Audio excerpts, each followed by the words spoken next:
మహాదేవుని ప్రకాశం ఊహించు నువ్వు. ప్రపంచానికోసం విషం తాగిన మహాదేవుని ప్రకాశం.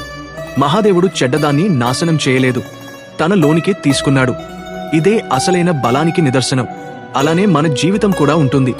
ప్రతి ఒక్కరికి ఏదో ఒక విషం ఉంటుంది. అవే ఒత్తిళ్లు, కష్టాలు, అపహాస్యాలు, బాధలు.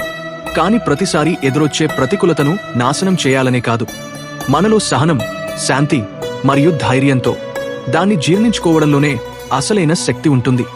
మనిషి ఎదిగేది బయట వాళ్లను మార్చినప్పుడు కాదు, తనని తానే కట్టిపడేసి లోపల నుండి మెరుగవుతుంటే జరుగుతుంది. ఇప్పటిదాకా మనం బాధలు చూశాం, కాని వాటిని ఓ అవకాశంలా చూడలేదుగా. మహాదేవుడు విషాన్ని తాగి ప్రపంచాన్ని రక్షించాడు. అలానే మనం మన బాధలు నెమ్మదిగా ఎదుర్కొని ఇంకొంతమందికి ఆదర్శంగా నిలబడగలిగితే అదే మన ప్రకాశం అవుతుంది. మన తేజస్సు మనం ఎలా రియాక్ట్ అవుతామన్న దానిపైనే ఉంటుంది. కోపంగా కాకుండా నిశ్శబ్దంగా, బలంగా కాకుండా వెలిగించేలా. ప్రతిరోజు ఎదురువచ్చే సమస్యల్ని ఒక పరీక్షగా తీసుకో. ప్రతి బాధను ఓ శివుని దీవెనలాగా అనుభవించు.